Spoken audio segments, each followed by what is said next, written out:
안녕하십니까. 평평한 정보의 운동장에 오신 여러분 환영합니다. 평장 최경영 인사드리고요. 오늘은 스페셜 에디션입니다. 예, 김경일 교수님, 예, 여러분이 좋아하는 아주대학교 심리학과의 김경일 교수님 나와 계십니다. 안녕하십니까. 오랜만에 뵙죠? 네, 안녕하세요. 예. 네, 제가 말씀드렸다시피 재건축 조합장, 재건축 조합장, 전문 심리학자로 이제 한번 거듭나 보려는 최상욱 부동산 사회학과 최상욱이 주장하는 앞으로 재건축 조합은 심리학자가 필요하다. 근데 저도 취재를 하다 보면 진짜로 재건축 조합의 소통의 문제가 심각하다, 이거는 느꼈습니다. 제가 그런 관련된 그 시사 프로그램이나 다큐멘터리를 보면서 상대방 얘기를 거의 자기중심적으로 듣는 그거에 거의 대표적인 경향들을 거기서 봤어요. 서로가 못 믿어요. 게다가 또 평수가 다르고, 그런 특히 재건축 같은 경우는 이익이 다 다르잖아요. 그렇죠. 거기다가 상가이익도 다르잖아요. 거기다가 들어갔을 때, 그러니까 30년 전에는 7천만 원이었던 게 지금은 이미 20억이 돼 있어. 근데 7천만 원을 내고 들어가신 60대나 70대 노부부하고 20억이나 10억을 내고 앞으로의 개발 이익 때문에 들어가신 30대나 40대의 젊은 부부들하고 전혀 생각이 달라. 그러니까 이게 우리나라가 부동산이 다 화폐화 돼 있어요. 물론 부동산은 다 처분하면 화폐가 되지만, 그렇죠. 부동산 그 자체가 화폐가 돼버린 나라. 그렇죠. 그래서 특히 이제 뭐 아파트 상가 이런 쪽은 제가 보통 이렇게 얘기하거든요. 이게 진정한 종교 아닐까? 막 이런 그렇지. 생각이 들 정도로. 그렇죠. 그래서 저도 개인적으로 심리학자로서 왜 나가지를 못하시나. 그러니까 왜 여기서 현금화를 못하시나. 그러니까요. 네, 이거를 많이 봤는데, 제가 봤을 때는 상당 부분 신념 체계라든가 그 사람의 걸어온 인생을 얘기해주는 거의 약간 이력서 같이 자기 생각하시는 것 같아요. 그래요. 이미 이렇게 돼버렸습니다. 네. 네. 그리고 그거를 저야 이제 행정이나 정치를 잘 모르지만 그걸 너무 부추기고 있다라는 느낌을 너무 강하게 받고요. 저도 서울에 살고 있지만 서울이라고 하는 것 자체가 그걸 너무 강하게 밀어붙이고 있어서, 저는 그때 서울도 서울 어디? 그렇죠. 그 최상욱 대표가 하신 말씀 중에 정말, 왜 요즘 많이 쓰는 말로 뼈 때리는 말. 서울은 이제 아이도 외주 준다, 출산도 외주 준다, 이 얘기 딱 듣는데 그 부분을 쫙 들으면서 멍해지면서, 저는 오히려 근데 반대로 어떻게든 이 문제를 해결할 수 있다고 믿는 사람이라서. 그래서 저는 그 아웃 코리아? 피크아웃 코리아를 이제 해서, 저도 그 책을 이제 구입해서 이제 읽어보면서 전적으로 동의하면서, 그럼에도 그렇기 때문에 전적으로 동의하면서 그래도 바꿔야 돼. 근데 인식을 바꿔야 되잖아요. 근데 이게 오랫동안 지금도 종교처럼 이렇게 신념 체계 같은 거란 말이죠. 제가 이제 어떤 분, 아주 유명한 두 분 다 1세대 애널리스트니까 80년대 굉장히 유명한 애널리스트였고 지금은 60대였어요. 근데 한 분은 하여간 돌아가셨는데, 그분 같은 경우는 그 강남에 사셨고, 그 동시대에 활동했던 어떤 분은 그때 강남이랑 강북이랑 비슷했거든요. 1990년대 중반 말까지. 가격이 그렇게 큰 차이 안 났어요. 1억도 차이가 안 났어요. 근데 강북으로 가서 조금 산 밑에 넓은 아파트에 가셔서 평생 사시는 1세대 애널리스트가 있고, 강남에서 계속 사시는 분들이 있는데, 두 분 다 이제 돈을 가지고 이제 이야기를 하시는 분이잖아요. 근데 강북에 사시는 분은 본인이 어떤 구에 사시는 거를 말씀하시는 걸 약간 좀 부끄러워하시더라고요. 그러니까 그게 아까 말씀하신 어느 정도 한국의 기득권들 60대 정도 되신 분들의, 그거는 본인이 산을 좋아서 하신 선택이었는데 그거 전혀 상관이 없거든. 근데 그게 마치 잘못된 우스꽝스러운 좀 바보 같은 선택? 이렇게 느껴지는 거예요. 왜 강북을 그때 선택했어? 왜 분당도 선택하지 않고 일산을 선택했어? 이런 거 있잖아요. 95년도에 비슷했거든요, 사실. 둘 다 1억이었어요. 핵심지들은. 근데 그냥 본인들의 직장 때문에 그렇게 선택한 거거든. 그런 거를 보면은 이게 사실은 운인데. 뭐 심지어 저도 그 심리학자들 사이에서 예. 이제 뭐 이건 뭐 그냥 학교만 딱 얘기는 했는데 예. 중앙대학교에서 계신 어떤 교수님이 계시대요. 예. 심리학과 아닌데 그 심리학과 교수님 얘기를 하시는 거예요. 예. 중앙대학교 심리학과에 있는 교수님. 예. 근데 그분은 강남에 집을 사셨대요. 중앙대학교가 가까우니까. 그렇지. 네. 근데 어떤 분은 연세대학교에 계신데 연세대학교니까 일산에 집을 사셨다고. 아 그렇죠. 그쪽은 또 가까우니까. 네. 근데 이제 양쪽이 올라가는 속도가 다르니까. 완전히 다르지. 네. 근데 그 굉장히 그래서 그 중앙대학교에 계신 분이 굉장히 기분 좋아하시고 네. 심지어 우월감 느끼고 그러시는데 근데 두 분 다 얼마 전에 퇴직을 하셨대요. 네. 퇴임을 하셨는데 일산에 계신 분이 훨씬 더 행복하게 살고 계시다라는 얘기를 하죠. 그렇죠. 왜냐하면 생각해 보세요.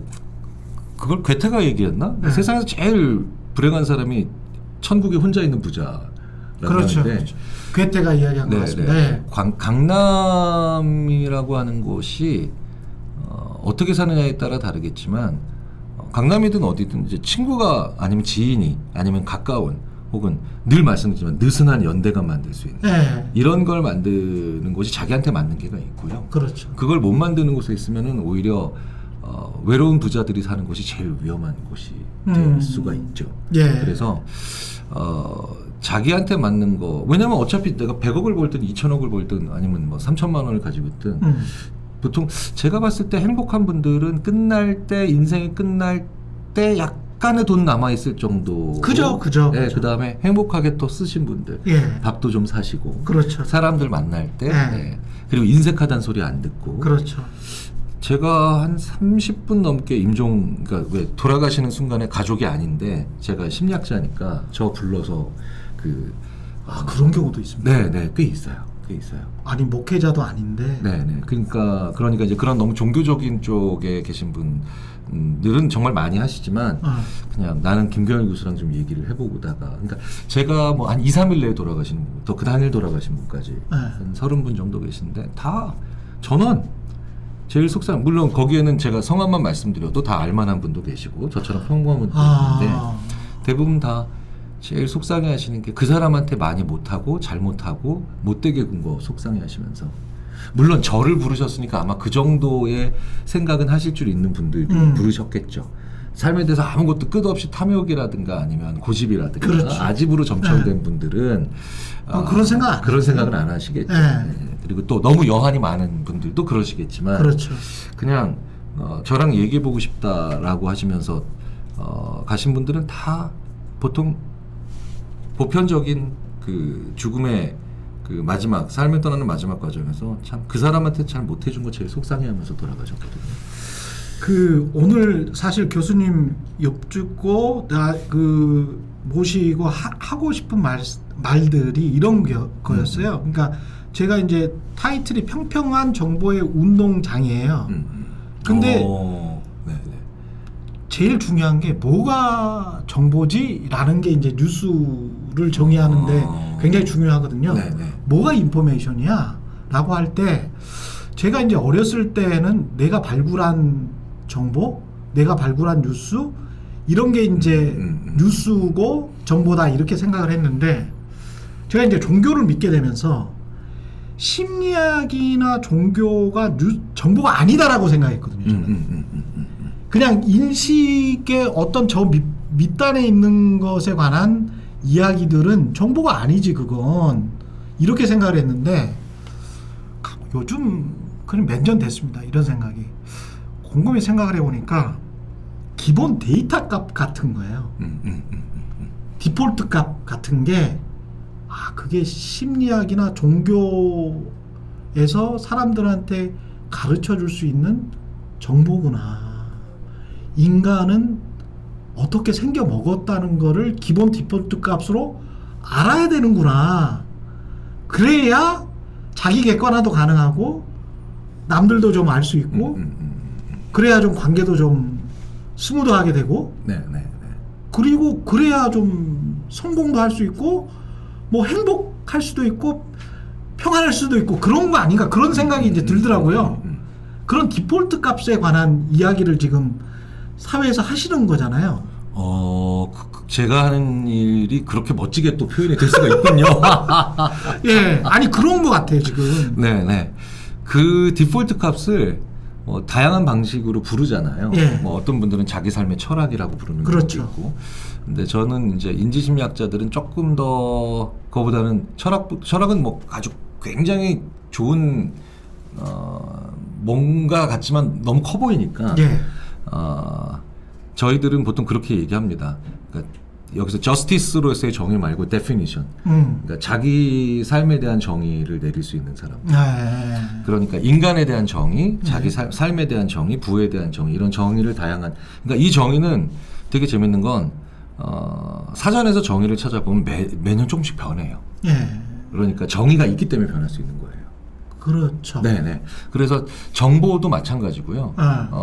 제가 이제 방금 전에 뭐가 정보냐라고 말씀드리면 제가 보통 이럽니다. 그게 주식이든 집이든 아니면 뭐 종교든 삶이든 아니면 국가든 사람에 대해서는 자기 정의가 있는 사람은 뭘 들어도 그게 정보가 되는 거고 그 정의가 전혀 없는 사람들은 둘 중에 하나죠. 맹신하거나 그냥 흘려가거나.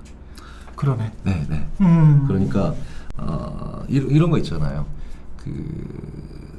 뭐 삶에 대한 자기 정의가 있는 사람들이 있어요. 그러니까 야 사는 건 하다못해 배부르고 등 따수면 되는 거야. 나는 아주 기초적인 그런 정의가 있는 사람이라고 하면 그러면 배부르고 등 따숩게 만들어주는 사람을 보면 고마워지고요. 그런 정보만 취득하겠네. 그렇죠. 그리고 난 다음에 또 그렇지 못한 사람을 그것도 못 해주는 사람을 만나면 화를 내겠죠. 근데 그런 사람들은 반드시 배부르고 등 따순데 입혀주는 것도 있는 사람들을 만나면 배부르고 등 따순 게 다가 아니네. 뭔가 사람은 의복이라는 것도 있어야 되네. 이런 생각이. 그러니까 정의는 진화하게 돼 있어요. 정의는 반드시 데피니션. 그러니까 자기 삶의 정의를 가지고 있는 사람들은 그러니까 반드시 진화하게 돼 있는데 그게 없는 사람들이 있어요. 그러니까 예를 들어서 정치에 대한 정의가 없는 사람들. 그런 사람들이 정치를 하게 되면 끊임없이 뭘 들어도 그냥 피하고분만 되는 거죠. 피하고분만. 그러니까 정의가 좀 더 복잡해지고 살붙어서 앞으로 나가지를 못하는 거예요. 그러네. 네. 그러니까 왜 10년 전, 20년 전에 최경영이라는 사람의 무언가를 대하는 정의는 분명히 지금과는 달랐을 거라고요. 그렇죠. 언론에 관련된 정의, 그렇죠. 부에 대한 정의. 근데 그게 예전에 있었던 정의가 폐기되고 다 합쳐지기보다는 계속 살붙고 그 다음에 수정되고 그 다음에 좀 더 쌓여가는 그런 것을 가지고 되니까 분명히 15년 전에 화면에 나왔던 우리 그때의 최경영이라는 인물의 눈빛에서 나오는 그 레이저 광선은 지금 많이 완화됐지. 그치? 많이 완화됐지. 그때는 제가 처음 본 건 뭐냐면 처음에 딱 뭐 놀랬다니까 기사를 못 하도 눈을 부릅뜨고 계셔가지고 무섭지. 근데 그때 저스티스 정의에 대해서 가졌던 데피니션 정의가 그때 훨씬 더 셌지만 지금도 그걸 포함하고 계시거든요. 그렇죠. 그런데 그 외에 그 외에 다양한 살이 붙어가면서 이런 경우도 있겠구나. 이런 해석도 가능하겠구나라고 하면서 살붙여가죠. 왜? 그 정의를 가지고 있었기 때문에 누군가와 대화를 하고 싸우고 때로는 조율하고 수정하고 또 아니면 더 확증하고 반증해 나가셨으니까. 근데 자기 삶에 대한 정의가 없는, 행복에 대한 정의가 없는, 부에 대한 정의가 없는 분들이 계세요. 그런 정의가 없는 분들을 저희들이 뭐라고 표현하냐면 목표만 있는 분들이에요. 그러니까 100억 있으면 200억, 200억 있으면 300억. 그리고 또 예를 들자면 조직에서는 내가 3등이면 2등, 2등이면 1등. 상무, 전무, 부사장, 사장 또는 뭐 국회의원, 뭐 국회의장 또는 대통령. 오로지 내 목표는 그거지. 그 자리. 그러니까 목표만 있고 꿈이 없는 분들이 데피니션이 없는 거예요. 큰일이네. 그러니까 목표는 어디까지 간다, 얼마까지 번다, 뭘 가진다가 목표고. 그렇죠. 꿈은 뭐냐면 그 목표를 다 이루고 난 다음에 하고 싶은 일이 있어야 꿈이잖아요. 그렇죠. 그러니까 그 소망이 없는 사람. 제 후배가 최근에 그 검사 출신 후배인데 그 대부분은 잘 안 맞는데 둘이. 근데 그 이야기 하는 거는 참 가슴에 와닿았어요. 요즘 국회의원들 보면 국회의원 되고 난 다음에 어떤 법안을 만들려고 나는 들어간다. 그래서 내가 만들 거는 회기마다 하나 둘 해가지고 1년에 2개씩. 그래서 봄 가을에 하나씩 해서 8개는 준비해 갖고 가는 국회의원이 있었으면 좋겠다.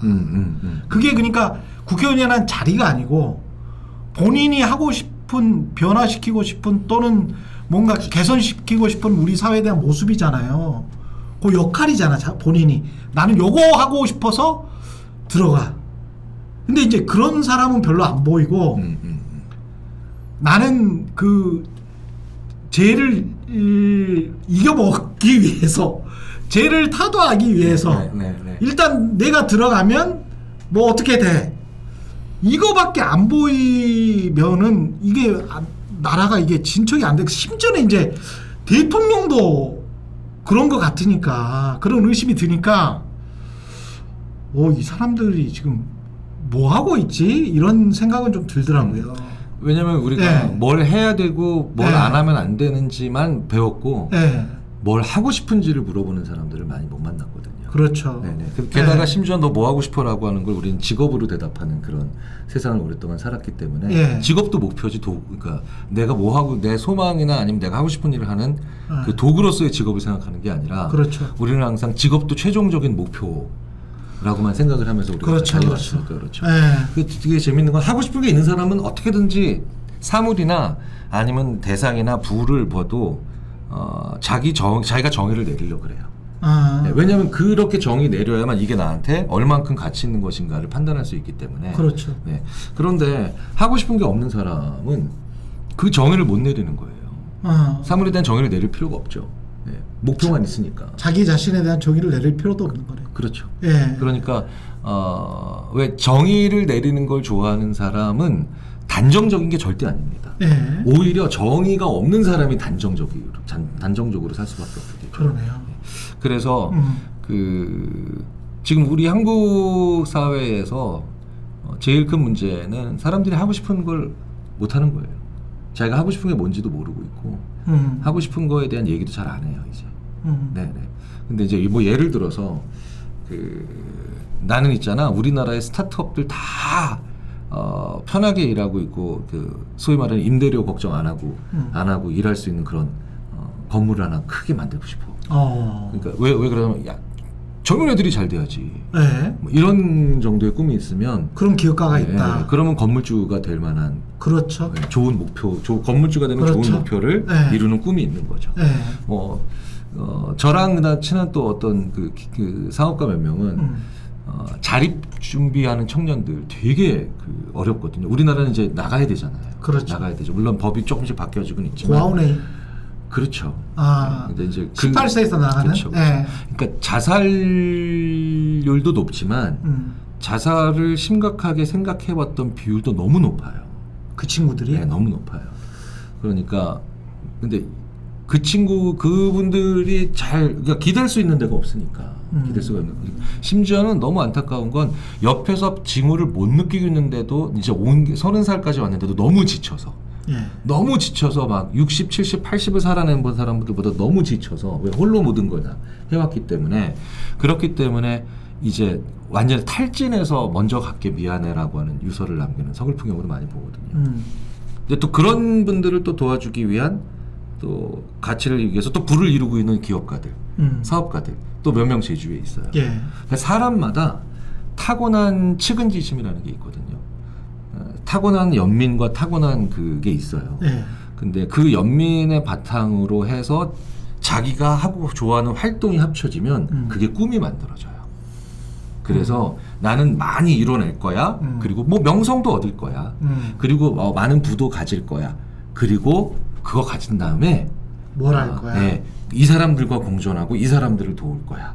나도. 그러니까 나를 위한 꿈과 세상을 위한 꿈 두 개를 다 가지고 가면 그러면 이제 자기 삶에 대한 정의가 만들어지면서 쓸 때와 벌 때, 그 다음에 멈출 때와 갈 때 같은 것에 대한 그 완급 조절이 좀 생기기 시작하는데 제가 봤더니 50대도 거의 힘들고요. 한 6, 70은 돼야 그게 이제 슬슬 그 사람이 걸어온 3, 40년의 인생이 20세 이후에 그때 깨닫게 되는 거예요? 나타나는 것 같아요. 나타난다. 아직은 이제 50대도 워낙에 이제 가야 될 길이 멀어서 완성된 단계가 아니잖아요. 완성된 단계가 아니라서 지금도 저는 그래서 제 꿈을 계속해서 수정해 나가고 있는데 네. 그 목표도 그러니까 자꾸 조금씩 바뀌긴 하죠. 미세 그렇죠. 조정되긴 하죠. 그러니까 그래서 왜 그 SNS에 그 꿈과 목표가 자꾸 조금씩 미세 조정되는 걸 얘기를 해주시잖아요. 네. 얘기해 주시는데 저는 제 직업 자체를 지금 새로 창조한다라고 생각을 하고 있었기 때문에 유튜브로 돌아온 다음에는 네, 그래서 네, 정보 네, 분석자라는 네, 네, 이름을 제 기자 타이틀 빼고 정보 분석자가 맞겠다라고 규정을 한 거죠, 제 스스로를. 왜냐면 국내 뉴스나 해외 뉴스를 보면서 28년 동안의 경험 그리고 한 15년 정도 외신을 꾸준히 봐왔던 경험에 의해서 정보를 분석해 주는 게 내가 지금 하고 있는 일이구나. 네, 네, 네. 그리고 누구보다 잘할 수 있네? 라는 생각이 드니까 정보 분석자라는 직업이 내 직업이다. 기자라는 직업은 아닌 것 같다. 왜냐면 지금은 취재를 거의 안 하고 있으니까. 네, 네, 네. 그렇게 이름을 바꾼 거죠, 직업 자체를. 그걸 저희들이 뭐라고 표현하냐면 네. 자기 커리어를 동사적으로 표현하는 과정이라 그래요. 그렇습니까? 그러니까 우리가 이제 네. 그런 얘기 많이 하죠. 직업이라고 하면 네. 대부분 명사잖아요. 네, 그렇죠. 근데 사실 과거에는 엄청나게 많은 사람들이 했던 직업이 뭐 100년 만에 없어지는 경우는 허다하잖아요. 네. 그래서 뭐 대략 패턴을 보면은 직업이 한 100년이 지나갈 때마다 기존 직업에서 한 30-40%씩 없어지거든요. 예. 없어지는데 그런데 그 직업은 명사거든요. 그렇죠. 네, 근데 이제 기자라고 하면 근데 사실 그 기자도 사전적 정의나 매뉴얼적 정의만 있을 뿐 기자에 대한 자기 정의가 없는 분들 너무 많잖아요. 그거 가지고 얼마나 많이 싸우는데요. 네, 미국 언론에서 싸워야 돼. 야, 누가 기자야? 누가 네, 저널리스트야? 네, 네, 어디까지야? 그 범위가 뭐야? 어떤 형식이어야 돼? 이거 가지고 엄청 싸워요. 그게 전혀 낭비적인 게 아니에요. 그렇죠. 굉장히 생산적인 거고. 네. 그게 바로 정의가 있는 사람들끼리 하는 논쟁이에요. 네. 그러니까 정의가 있는 사람들끼리 논쟁하고 논의하고 그러니까 싸우다 보면 네. 아주 명시화되지 않지만 명시화된 것보다도 훨씬 더 분명한 것처럼 보이는 어떤 기자에 대한 어떤 그 바운더리가 생기죠. 생기죠. 그런 의미에서 지금 이제 기득권 언론, 기성 언론과 뭐 유튜브 생기면서 SNS 생기면서 나타났던 첫 번째가 김어준이 저널리스트의 아니야. 뭐 이런 거 있잖아요. 이런 것도 미국에서 거의 비슷한 시기에 CJR이라고 콜롬비아 저널리즘 리뷰라고 가장 권위 있는 잡지죠. 언론학 관련해서는 가장 권위 있는 잡지인데 거기에서도 똑같은 논쟁이 2010년쯤에 있었어요. 거의 김어준이랑 비슷한 사람이 있었거든. 근데 거기에 뭐 찬성과 반대가 있었지만 뭐 데일리 쇼를 진행했었던 스튜어트라는 사람이 있었거든요. 심지어 저도 아는. 하버드 나온 중퇴했던 그 사람이 있었는데 그 사람도 아주 탁월했거든요. 김어준처럼.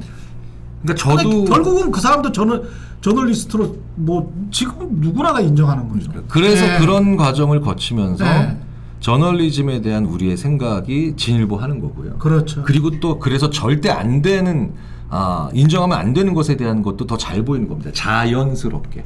그렇죠. 자연스럽게. 근데 저는 지금도 그래서 학생들한테 자주 질문해요. 프로이트가 심리학자야 아니야? 이런 거를. 그러면 이제 학생들이 왜? 그러면 이제 학생들이 자연스럽게 심리학자는 이런 거다라고 하는 자기 정의를 내려야 되거든요. 그러네. 그 과정에서 이 무의미해 보이는 논쟁을 어느 정도 하고 나면 학생들이 심리학을 보는 관점이 달라져요. 그렇게 조금이라도 성숙하게 되거든요. 그러니까 이런 그 기본적인 논의와 논쟁들이 반드시 있어야 되거든요. 대통령은 뭐 하는 사람이야? 국회의원은 뭐 하는 사람이야? 그거를 스스로에게 자주 물어봐야 되네. 그렇죠. 그러니까 정의를 내리지 않고 수십 년 동안 우리 한국에 있어서 대통령은 뭐 하는 사람일까?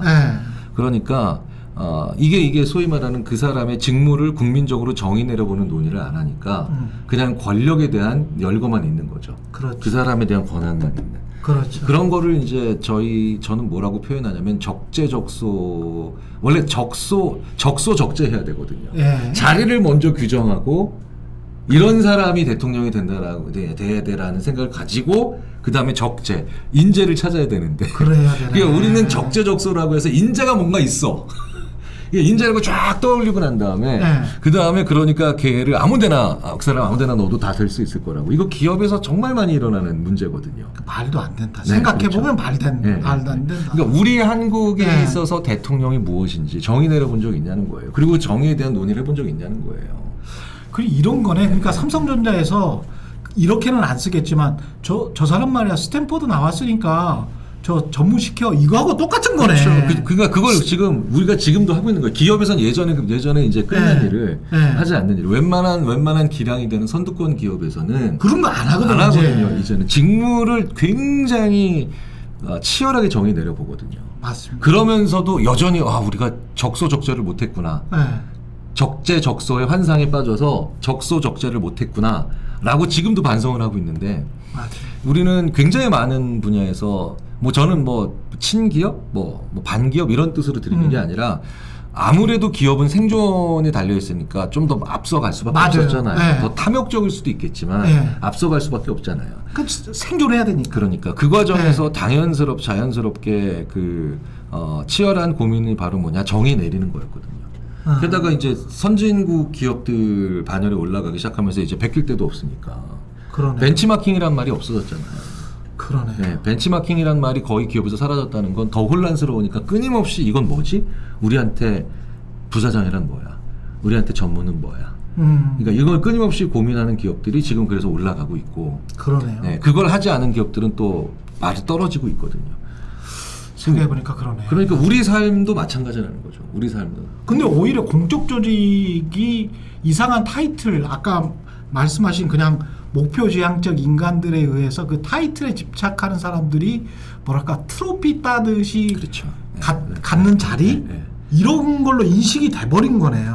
제가 예전에 그 최강시사 하실 때도 그 얘기 드렸지만 그래서 그 과정에서 가장 피해보는 사람들이 누구냐? 일반 서면 이렇게 말씀드릴 수도 있겠지만 성취지향적인 사람들이 제일 피해보거든요. 그러네요. 네, 권력지향적인 그런 사람들이 뭘 성취해야 되는지도 모르는 그런 사람 중에 권력을 굉장히 좋아하거나 그 권력이 왜냐면 결국은 목표니까. 그렇지. 네, 목표니까. 그 외에는 몰라. 네. 없어. 네. 그러니까 그 과정에서 제일 많이 일어나는 아주 안 좋은 게 바로 성취지향적인 사람들이 다 털려 나간다는 거예요. 그게 양화들인데 네. 그 양화들인 성취지향적인 사람들 그러니까 어떤 역할을 해야 되겠다라고 추구하는 사람들은 오히려 그 자리지향적인 사람들 권력지향적인 사람들에게 마키아벨리적으로 이제 쫓겨난다는 그렇죠. 네. 왜냐하면 권력지향적인 사람들이 가장 좋아하는 게 권력에 별 관심 없는 성취지향적인 사람들을 가장 요리하기 쉽거든요. 그리고 이용해 먹기 쉽거든요. 토사구팽하고 그렇죠. 네. 막 떠오르네. 우리 한국의 정치사가 막 그냥 지금 현실에서 떠오르고 막 떠오르네요. 근데 오늘 사실은 좀 약간 이야기 길어졌는데 그 총선 이후에 이제 여러 가지 감정들이 이제 교차를 했고 맞다. 그 얘기 오늘 하려고. 오늘 그 이야기 하려고 했어요. 주제는 주제가 원래 오늘 인간은 어떻게 생겨 먹었어라고 이렇게 생겨 먹었는데 이렇게 생겨 먹은 것 중에 늘 우리가 가지고 있는 저도 많이 가지고 있었고 지금도 가지고 있는 미움에 관한 이야기를 하려고 미움. 네. 원래 그 이야기 하려고 하셨잖아요. 그 미움을 어떻게 없앨 수는 없을 것 같고 없애려고 저도 많이 노력은 해봤지만 하여간 그 궁극적으로 좀 신을 믿으니까 저는 약간 좀 평정심을 갖는 어떤 기간이 길어지고 그 미움으로 완전히 휩싸였던 기간이 좀 짧아지고 이거는 느끼거든요. 어떻게 보세요? 이 미움을 미움이 그냥 필연적으로 인간은 있죠. 그러니까 왜 밉다라는 얘기, 밉다라는 얘기가 참 이게 재밌는 게 혐오한다, 좋아한다 이렇게 한 순간에 착 해서 느끼는 감정이 대부분 이제 우리로 하여금 행동을 어떻게 해야 되는지도 좀 쉽게 안내를 하거든요. 근데 이 밉다라는 건 사실 정말 많이 사용돼요. 그렇죠. 배우자가 정말 미울 때도 있고. 아니 꼴 보기 싫다 네. 뭐 이런 말도 있잖아요. 심지어 자식도 너무 정말 미울 때가 있어요. 네, 자식도 꼴 보기 싫을 때 많지. 화면에서 보이는 뭐 정치인이나 특정한 배우도 너무너무 미울 때가 있어요. 예, 그렇지. 그렇죠. 네. 다 공통점이 있죠. 네. 내 눈앞에 엄청 자주 눈에 띈다는 거예요.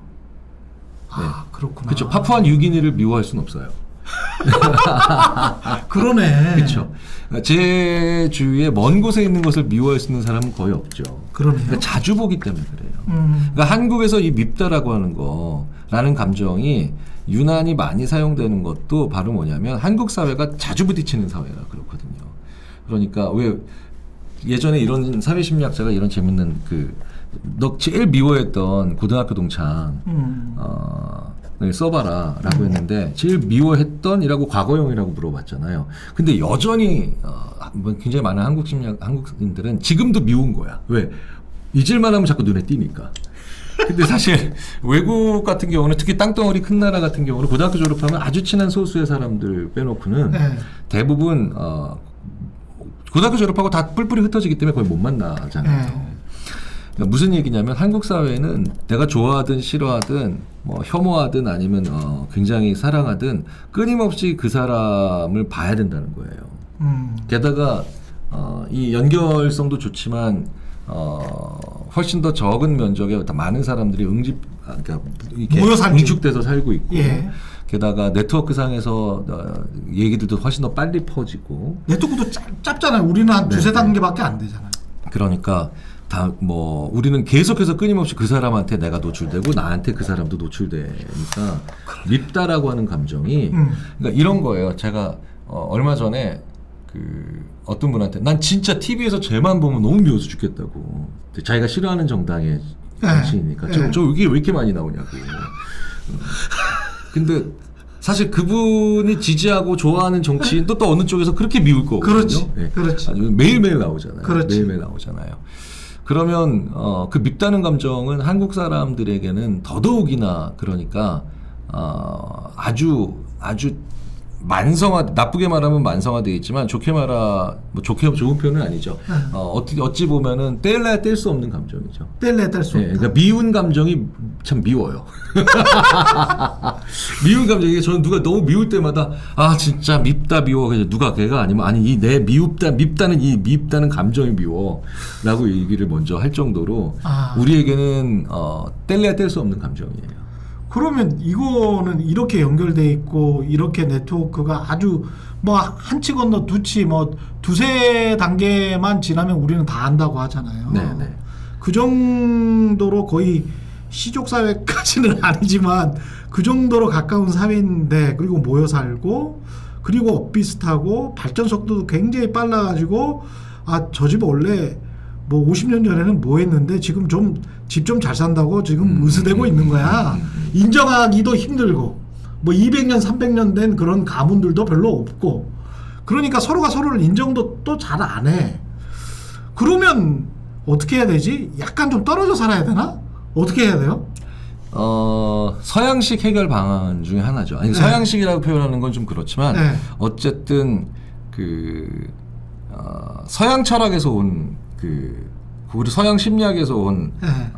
꽤 괜찮은 해결 방안이 바로 말씀드렸던 느슨하게 다양한 사람들을 만나는 거죠. 느슨하게 다양한 사람들. 약간 수위 조절을 좀 하는 것도 좀 필요하다라는 것, 빈도 조절을 좀 하는 것도 필요하다라고 얘기하는데 진짜로 우리나라 사람들의 노년기에 들어가서 진짜 힘든 게 중마고우와의 이별이거든요. 우리는 언젠가는 중마고우와 이별하잖아요. 그렇죠. 게다가 장수사회가 됐다라는 건 똑같이 다 장수가 되는 게 아니라 편차가 더 커졌다는 거거든요. 사실 과거 시대는 전부 다 50세 전후로 죽었기 때문에 편차가 적었어요. 근데 지금은 막 70대, 80대에 돌아가시는 오히려 약간 요절 느낌 나시는 분. 그렇죠. 근데 100세 넘어가시는 분, 20년, 30년 동안. 그렇죠. 그래서 제가 이런 초장수 시대라고 보통 심지어 이제 초자를 붙이기 시작했어요. 초장수 시대에 일어나는 편차가 바로 뭐냐? 이제 아주 가깝고 친밀한 관계, 영화나 소설에 나올 법한 그런 아주 깊은 우정 이런 것들이 되게 좋아 보이지만 그것만 가지고 산다가는 오히려 큰 위험이 생기는 게 오히려 이런 초장수 시대다. 30년 40년 먼저 친구를 이룰 수 있기 때문에 그건 가족도 마찬가지고요. 그러니까 편차가 커지는 사회가 된 거예요. 편차가 모든 것에 있어서. 그렇다면 이제 그 깊은 관계를 내가 만들어가는 과정에서 내가 만들지 않았던 느슨한 관계들이 이제 더 필요한 거죠. 오히려 더 안전해요. 그리고 실제로 저희들이 연구해 보면 사적인 관계는 그렇게 할 수 있는데 네네. 지금 만약에 이제 아까 말씀하신 것처럼 그 사람은 뭐 그냥 텔레비에 또는 뭐 신문에 본인이 뭐 등장해야 돼서 이제 등장을 하는 것뿐이야. 근데 너무너무 미워. 그러면 그 사람이 등장하는 거를 그냥 안 보면 되는 거예요? 어떻게 해야 되는 거죠? 대부분 내가 무언가를 안 하겠다라고 하는 건 거의 다 실패죠.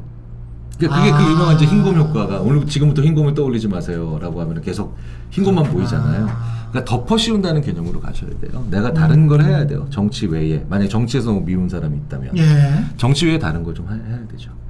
예, 그러니까 뭐냐면 예를 들어서 뭐 그게 취미일 수도 있고 공부일 수도 있는데 제가 아는 어떤 그 정치학자 한 분은 본인이 정치학자인데 이제 그래서 너무 싫은 정치 세력과 너무 싫은 정치인이 있죠. 예, 그래서 제가 그냥 그 석굴암 뒤통수 공부부터 해보세요라고 하면서 미술사 공부를 한번 해보시라고. 근데 공부를 하기보다는 이제 미술사에 취미를 붙여보시라고. 그분이 또 고미술이나 이런 걸 되게 좋아하셨어요. 그러면서 이제 완화하면서 그 미움이 들어올 만한 자리, 미움을 없애버린다는 건 불가능하니까 이제 미움이 들어와서 차지하고 길게 남아있을 만한 자리를 좀 덜 만들어 놓는 거죠. 그러니까 미움이 들어올래다가 아니 자리가 없네 하고 나가는 거지. 그 미움을 없애버리는 건 불가능하다는 거예요. 미움을 없애버리는 건 불가능하다. 네, 그 미움은 계속해서 찾아오는데 그래서 그분이 저한테 그러시더라니까요. 야, 제가 왜 석굴암 뒤통수라 그러냐면 석굴암의 뒤통수에 대한 얘기가 그렇게 재밌는 게 많아요. 뒤통수를 본 적이 없어가지고. 없죠. 그러니까 우리는 모든 미술품을 앞에서만 보잖아요. 조각상도. 뒤에 못 들어가게 하지 않았습니까? 우리 수학여행 갈 때? 그러니까 양정모 교수님이라고 이제 그 미술사 전공을 하시는데 그분이 한 강연에서 석굴암 뒤통수만 가지고 1시간 반을 강연을 하시더라고요. 와. 근데 그게 볼 수 있는 시기가 얼마든지 있었대요. 우리는 대신 석굴암을 되게 재밌게도 맨날 석굴암을 사진으로 보다가 이렇게 보다가 실제로 볼 수 있는 기회가 갔는데 늘 사진으로 보는 그 각도로만 보더라는 거죠. 그렇지.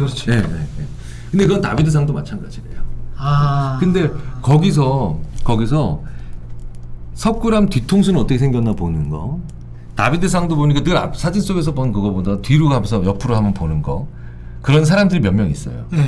그 사람들이 진짜로 그 조각상이나 그 불상을 사랑하는 사람이죠. 그러니까 다른 각도로 다른 관점으로 봐보기. 그렇죠. 그러니까 항상 보면 내가 삶을 살아가면서 저는 예를 들어서 음식을 그렇게 사랑하진 않습니다. 그냥 먹는 걸 너무 좋아하는 거지. 그래요? 그러니까 제가 늘 말씀드리지만 저는 음식이라면 다 좋아해요. 그러니까 저는 요리사가 되면 안 되는 사람이죠. 그렇죠? 그러니까 음식 그냥 맛있게 먹는 것뿐이에요. 그렇죠. 음미하기가 힘드니까. 근데 제가 한번 그 음식을 좋아하는 친구랑 이렇게 어떤 그 영화관에서 그 요즘은 영화관에서도 음식점 광고를 가끔 하더라고요. 근데 그 영화관에 가서 그러니까 이 동성 친구예요. 요즘 고등학교 동창들이나 대학교 동창들끼리도 동성들끼리 영화를 많이 보니까. 근데 그 영화관에서 그렇게 음식점 광고를 하고 야 맛있겠다. 그 지역이죠. 지역 광고죠. 근데 보통 이제 저랑 다른 대부분의 친구들은 그래서 그 음식을 나중에 한번 갔어요. 한 2달 있다가. 그러니까 야 맛있겠다고 먹어요. 그렇죠. 근데 그 친구는 음식을 이렇게 들춰보더라고요. 야, 이 음식이 왜 맛있었을까? 그러니까 걔는 우리가 봤던 것과 다른 각도로 보는 거예요. 심지어 걔는 그릇도 봐요. 야, 화면에서 보던 그릇이랑 다르던데? 저희는 뭔 말이야, 그게. 항상 자기가 진짜 좋아하는 거가 있으면 내가 늘 이렇게 뭐 미디어를 통해서나 아니면 화면을 통해서나 혹은 다른 사람들의 시선을 통해서 이렇게 봤던 것과 달리 실제로 그걸 경험할 때 전혀 엉뚱한 각도로 그걸 보는 사람들이 대부분 그걸 진짜 좋아하고 관심 있는 사람입니다.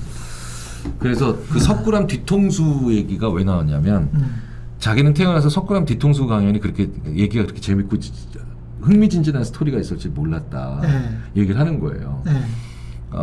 그 정체학 하시는 분은 그러면서 이제 미움이 계속해서 내 주위를 서성거리고 있는데 여기에 석굴암 뒤통수 얘기도 있고 그다음에 뭐 소위 말하는 막 어떤 미술품의 액자 얘기도 있고 이러면서 이런 여러 가지 얘기를 하다 보니까 얘가 분명히 느껴진대요. 저 미운 사람이. 근데 그 미움이 싹 왔다가 아이씨 자리가 없네라고 하더니 다음에 다시 오지라고 하면서 지나가더래요. 근데 지금 말씀하시는 게 미움을 승화시키는 방법이네요. 지금 그렇죠. 보니까. 뭐 사실 생활 속의 작은 조치로 승화시키는 거죠. 그러니까 그 미움을 우린 승화라고 하면 너무 거룩하다라고 생각하잖아요. 근데 약간 물리학적 개념으로 좀 바꾸실 필요가 있어요. 미움을 즐거움으로 변화시킨다. 액체를 기체로 변화시킨다. 그러니까 너무 여기서 물리학적 개념은 그냥 아주 간단한 물리적 개념. 자리가 없네. 아 자리가 없네. 틈이 없네. 이런 거 있잖아요. 근데 실제로 우리가 그런 자리가 없거나 틈이 없다라는 걸 실제로 약간은 어색하거나 부적응적 방향으로 쓸 수도 있죠. 왜? 우리 인간이 기본적으로 연인을 잃으면 폭식하거든요. 그 다음에 사랑하는 뭔가를 잃으면 또 일에 몰두한다든가 이러면서 공간과 틈을 안 만들려고 하는 행동을 하기 때문에 그래요. 그런데 그 폭식이나 일은 너무 많이 하게 되면 힘들잖아요. 그렇죠. 훨씬 더 나의 성장감을 돕는 방식으로 그걸 하는 게 필요하죠. 두 가지 제가 케이스 마지막으로 여쭤볼게요. 갑자기 생각나는 사람이 두 사람이 있는데 한 사람은 유시민 선생이고 또 한 사람은 YTN에 있다가 한 번 해직당한 경험이 있었던 그리고 다시 YTN으로 복직해서 최근에 퇴직해서 정원관리사가 된 분이에요. 네. 아시죠? 알죠. 네, 아시죠? 네. 아, 같은 우리 동문이구나. 네. 생각해보니까. 네, 같은 대학교. 그 두 분, 근데 왜 유시민 선생이 생각이 났냐면, 침팬지의 정치학이라는 책을 가지고, 동물학과, 그리고 문과남자가 이과, 이걸 보면서 저는 어떤 생각을 했냐면, 저도 동물학을 되게 좋아했거든요. 대학교 다닐 때. 근데, 제가 좋아했던 거는 이제 진짜는 이제 정치학이었는데 짜증이 나는 거야 이 인간들의 행태에. 그러다 보니까 이제 대체제로 동물학이 이게 보이더라고. 털없는 원숭이. 그때는 우리 학교 다닐 때는 털없는 원숭이 이게 되게 유행이었었거든요. 동물학이 너무 재밌는 거예요. 인간은 뭐 어차피 동물인데 뭐 이렇게 생각하니까. 근데 이제 이분이 뭐랄까요, 쌓인 게 얼마나 많았으면 침팬지의 정치학으로 이렇게 인류학적인 동물학적인 이런 걸로 막 발산을 할까. 근데 그거를 다 사람들은 이제 정치적으로 받아들이잖아요. 유시민 선생의 그 강연이나 뭐 이야기를. 그러면 이분은 미움으로부터 멀어진 게 아닌 것 같다는 생각이 드는 거야. 그렇죠. 그죠? 미움에 지배당하지 않는 것뿐이죠. 그런 거죠. 근데 유사한 그걸 하는 거잖아요. 근데 이제 떠나지를 못하고 있는 거잖아. 그리고 지금 YTN의 그 선배는 어떻게든 잊어버리기 위해서 육체 노동을 하시는 거거든. 정원관리사를 하면서 자격증을 받아가지고. 근데 이제 이분의 페이스북을 보면 이분이 더 저보다 행복한 것 같은 거야. 그리고 유시민 선생은 얼마나 행복하신지 모르겠지만 아마 유시민 선생보다 더 행복할 것 같은 거야. 어떻게 생각하세요? 이렇게 완전히 이제 벗어나 버리는 삶 하나 있고. 그것도 나한테는 무엇이 맞을지를 계속해서 고민해 봐야 되는 거죠. 그렇죠? 주변에 이거 정답이 아니에요. 그렇죠? 그러니까 남의 답이에요, 남의 답. 남의 답. 내 답을 찾아야 돼요. 어떤 미움에 관한 남의 답. 그렇죠. 남의 답인데 내 답은 찾아야죠. 미움을 어떻게 대하는가에 대한 내 답. 내 답을 왜냐면 그 하나의 답만 있는 게 아니니까. 어떤 분은 정말 그래서 정말 종교에 귀의하시는 분도 계시고. 그렇죠. 또 어떤 분은 또 굉장히 그 미움 옆에 살짝 붙어서 약간 아슬아슬하게 놀리면서 자기 미움을 가는 분들도 계세요. 잘못하면 그 혹화되는 경우도 있어. 그러니까 자기 미움을 살짝 옆에 두고, 그러니까 그냥 떨어지는 게 아니라, 그렇지. 바로 옆에 붙어 있으면서 자기 미움도 가지고 놀리시는 분들이, 그분들이 하는 게 해악이에요. 풍자고. 아, 그거는 이제 아주 좋네. 네. 아주 좋아. 근데 그 해악과 풍자가 살짝 의외로 좀 아슬아슬하기 때문에, 네. 그래서 그분들이 또 가끔 고초를 겪으실 수도 있겠지만, 네. 우리 사회에는 그렇게 완전히 떠난 분들과 옆에서 풍자하고 통렬하게 네. 해악으로 맞서는 분들까지 다 필요하잖아요. 그 가운데가 다 필요하죠. 중간에 있는 사람들. 예. 중요한 건 그 미움으로 인해서 자기 파괴적이고 타인 파괴적인 것만 안 하시면 되는 거잖아요. 그렇죠. 그게 진짜 흑화지. 그렇죠. 흑화죠. 근데 그러니까 그래서 자기 방법을 못 찾으면 바로 그 흑화가 되게 돼 있는 거다. 저희는 그렇게 봅니다. 그러네. 자기 방법, 자기한테 맞는 방법을 못 찾으면. 아까 그 처음에도 그런 말씀하셨는데 자기가 규정하는 게 굉장히 중요하다. 그리고 이것도 미움에 관한 극복도 어떻게 보면 이제 자기의 방법을 찾아야 된다. 그렇죠. 예. 네. 그러니까 그게 예전에처럼 수명이 길지 않았던 시기에는 그거를 깨달아도 뭐 별로 시간이 얼마 안 남아 있었지만 곧 있으면 죽는구나. 네. 근데 지금 이제 문제는 제가 말씀드렸다시피 장수 시대가 아니라 초장수 시대에 들어갔기 때문에 제가 얼마 전에 그 대학로에 있는 그 도산 안창원 선생님 그 무슨 회관이죠? 무슨 관이죠? 저기 갑자기 생각이 흥사단? 네, 흥사단 건물에 갔어요. 아직도 이제 흥사단 동숭동에 그렇죠. 흥사단 건물에서 강연을 했는데 거기 이제 도산 안창원 선생님 그 사진을 이제 그린 초상화가 있더라고요. 그래서 찾아봤어요. 찾아봤는데 안창원 선생님 근엄하게 이렇게 근데 저보다 10살 어릴 때 찍으신 사진이냐. 콧선 기른 게? 그렇죠. 그러니까 사실 우리가 과거에 굉장히 근엄한 얼굴로 거의 노인이나 노인에 준하는 모습을 하고 계셨던 역사적 인물들의 사진을 보면 실제로 지금 50대가 아니라 40대, 우리보다 10살 어렸던 시기. 또는 30대일 수도 되게 많죠. 심지어 30대도 많고요.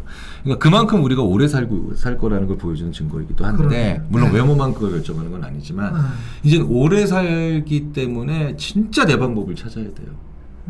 내가 내 삶의 정의를 계속 내려보면서 계속 간 사람과 내 방법을 모르고 계속 헤매는 사람들, 물론 내 방법을 찾기 위한 방황은 당연히 필수적이죠. 우리 평평한 정부의 운동장에 계신 여러분 그리고 지켜주시는 여러분들이 대부분이 4060이거든요. 그렇죠. 4060이기 때문에 이분들한테 정말 중요한 이야기인 것 같습니다. 그러니까 심리학자로서 정말 많이 물어보세요. 내가 저 사람이 너무 미운데 저 사람이랑 살아야 된다. 혹은 지내야 된다. 일해야 된다. 어떻게 하면 좋을까요? 라고 하면 결국은 답은 당신 방법을 찾아야 되잖아요.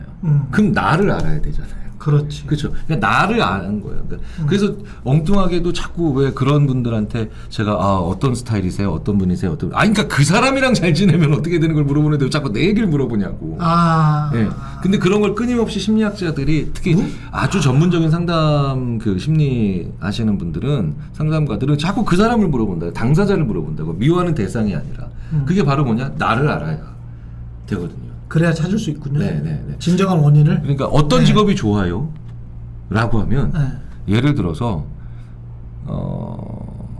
당신은 어떤 사람입니까?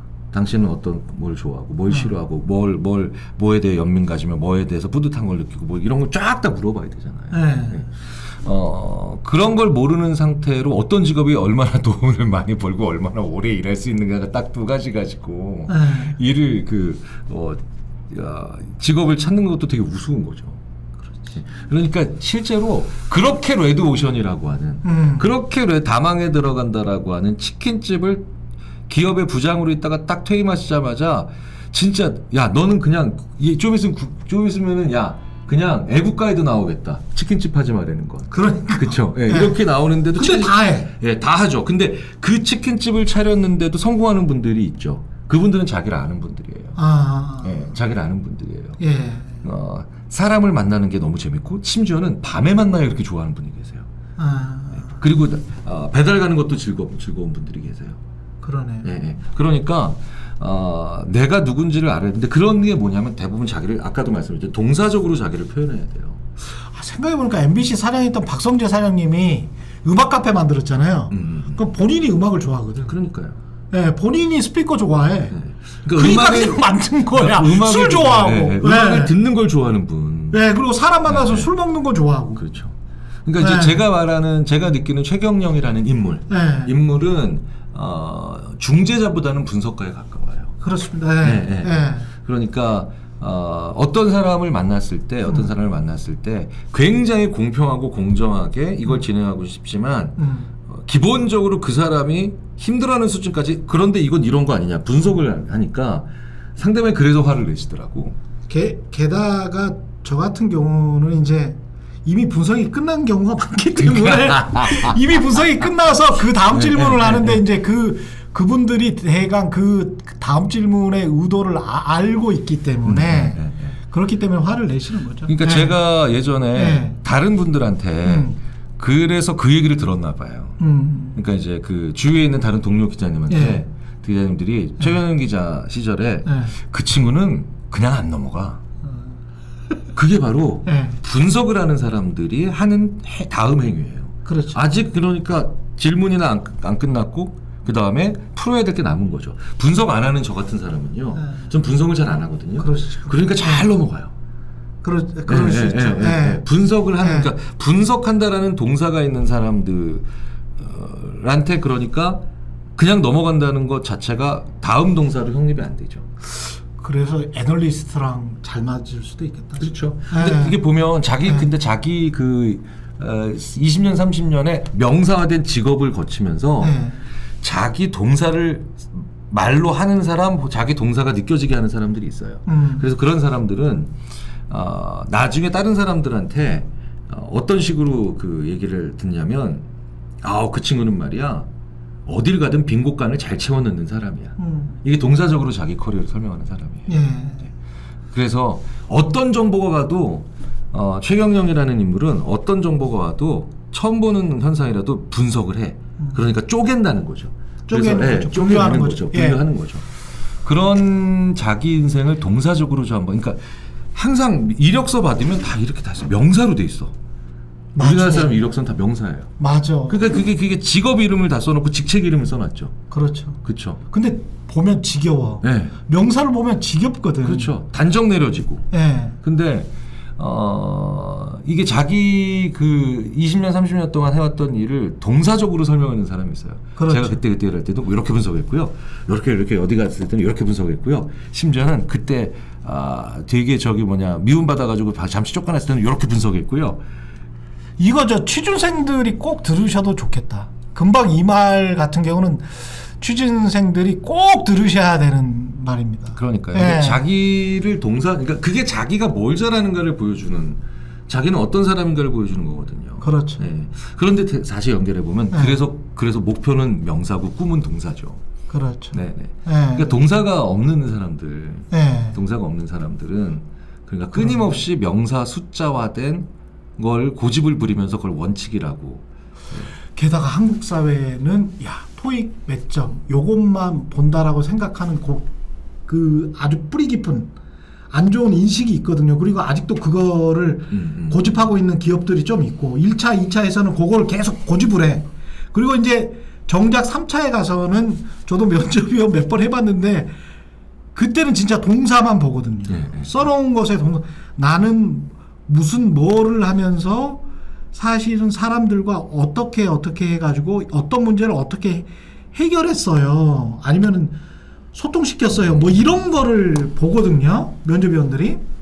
근데 그거를 써놓은 사람들이 별로 없더라고요. 그렇죠. 이미 이제 동사형으로 자기를 볼 수 있는 친구들은 다 날아갔고. 근데 오히려 그러니까 명사화된 것들을 잘 가지고 있는데 그 친구들이 만들어낸 동사는 여전히 그래서 과장되거나 허위된 또는 갇혀 있는 학원에서 이렇게 주문한 그대로의 동사. 그러니까 이제 기업 담당 임원들은 깝깝하지. 쟤 뽑아놓으면 똑같은데 뭐 이런 생각이 드는 거지. 그러니까 왜 그거 있잖아요. 요새 왜 이렇게 요즘 애들이 안 좋은 애들이 들어오냐. 그럼 사실 그 회사가 안 좋은 애들을 뽑고 있는 거거든요. 그렇죠. 안 좋은 사람들을. 여전히 매력적인 그 젊은 세대들은 매력적이고 굉장히 다양하고 출중한 친구들이 많아요. 많은데 본인이 동사적이지 못하니까 예. 명사적으로만 자기를 보니까 남의 명사만 계속 보는 거죠. 남의 명사만. 오늘 파트는 크게 세 파트로 나뉘네요. 예, 다 통합니다. 근데 예. 너무 재밌었습니다. 마지막으로 우리 이제 밥 먹으러 가야죠. 예. 배고파요. 예. 그 마지막으로 혹시 저 평평한 정보의 운동장을 지키고 계신 시청자 여러분께 조언 같은 것 아니면 뭐 길라잡이 같은 것 해주실 말씀 없으세요? 네. 요즘 저희가 제일 많이 드리고 있는 말씀 중에 하나가 자기 동사를 찾는 거 다음으로 중요한 건 자기 잠을 자야 된다라는 얘기를 많이 합니다. 자기 잠? 자기 잠. 아니, 왜냐면 우리가 제대로 잔 적이 없는 나라거든요. 그래서 적게 자고 엄청 일하죠. 그러니까 한국 사람들이 지금 다 이렇게 날 서고 만약에 힘들게 사는 것 중에 거의 한 3분의 1은 저는 지금 안 좋은 잠, 질 낮은 잠, 부족한 잠에 달려있다라고 저는 얘기를 하거든요. 그래서 여기서 지금 여기 때가 지금 4월, 5월, 6월 요때가 또 잠의 사이클이 망가지기 한번 딱 좋은데. 지금 날은 갑자기 오늘은 좀 흐리지만 근데 사실 날은 점점 더 화창해지고 그러니까 해는 길어지고 이러면서 우리가 잠을 제대로 못 자거나 아니면 잠을 엉망으로 자는 경우가 되게 많거든요. 그렇군요. 자기 잠을 자는 사람이 건강하고 오래 살고 활기차고 지혜로운데 우리 한국 사람들은 나는 몇 시에 자서 몇 시간 자야 다음날 가장 베스트야. 이런 걸 거의 얘기를 못해요. 그렇군요. 그러니까 우리는 적게 자고 우리는 열심히 일하거나 막 혼신의 힘을 다해서 쓰러져 막 공부하거나 일하고 난 다음에 지쳐 쓰러져 있는 혼절의 상태가 거의 잠이었거든요. 그래서 우리 한국 사람들 자고 있는 거 찍어보면 전부 다 시체예요. 이렇게 하고 자는 사람이 없어요. 불쌍하네. 진짜로. 한국 사람. 그러니까 이게 뭐 수많은 경우에 잠에 있어서만큼은 한국은 정말 안 좋은 나라죠. 그래서 잘 잘 수 있는 나는 어떻게 잘 자고 오늘부터 한번 이런 수면에 대한 나의 기록을 한번 난중일기 말고 수면일기 한번 써보시면서 나는 언제 어떻게 어떤 상태에서 제일 잘 자고 다음날 상쾌한지 아무리 연구해도 안 좋은 잠이 다음날 최악의 불행을 만들고 최고의 오판을 만들어내거든요. 그러네. 지금 우리나라는 지금 잠 못 자는 분들이 지금 망치고 있는 나라예요. 그렇구나. 생각해보니까 그러네. 그게 기계처럼 인간한테 심리에 영향을 미치고 그 심리가 안 좋은 심리가 정치, 경제, 사회, 문화에 영향을 미치는 거잖아요. 그렇죠. 우리 일상에. 그래서 뭐 내가 저 사람보다 재산은 적을 수 있고 저 사람보다 작은 아파트에 살 수도 있지만 저 사람보다 내가 확실히 우위에 설 수 있는 건 내가 좋은 잠을 자면 그럼 월등히 내가 이기는 거다. 그렇습니다. 그 교수님 말씀을 듣고 평정심을 많이 회복하시는 그런 시간이 되셨기를 바라고요. 저는 평정심이 정치뿐만이 아니고 경제, 특히 제가 좋아하는 주식시장에도 굉장히 중요하다. 평정심만큼 중요한 건 없다. 다음 얘기 그걸로 한 번 더 나와 주실래요? 그러면 저는 왜냐면은 매매 잘못해가지고 정말 바보 같은 매매 때문에 이 돈 잃는 경우 굉장히 많거든요. 저는 심지어 왜 제가 강연 가는 기업의 주식을 꼭 그날 조금씩 사잖아요. 근데 몇 주 안 사잖아요. 제가 엔비디아 같은 거 8불인가 이때 3주를 샀죠. 30주라도 사야지. 제가 심리학자인 저도 평정심이 무너지는 순간이 언제인지 아십니까? 내가 가진 주식이 폭락했을 때보다 훨씬 더 무너지는 건 극히 소량산 주식이 폭등할 때가 더 무너져요. 더 살 걸? 매수 시점을 잡을 수가 없어. 더 살 걸. 이게 더 큰 후회예요. 그렇죠. 더 큰 후회. 그랬다가 이제 막 올라갔는데 더 들어갔다가 팍 떨어져. 그러니까요. 정신 없지. 와, 그러니까 그게 한국 부동산이 아닐까 이게. 다 통해. 고수들은 다 통합니다. 여기까지 아주대학교 심리학과 김경일 교수였습니다. 고맙습니다. 감사합니다. 다음에 그 얘기.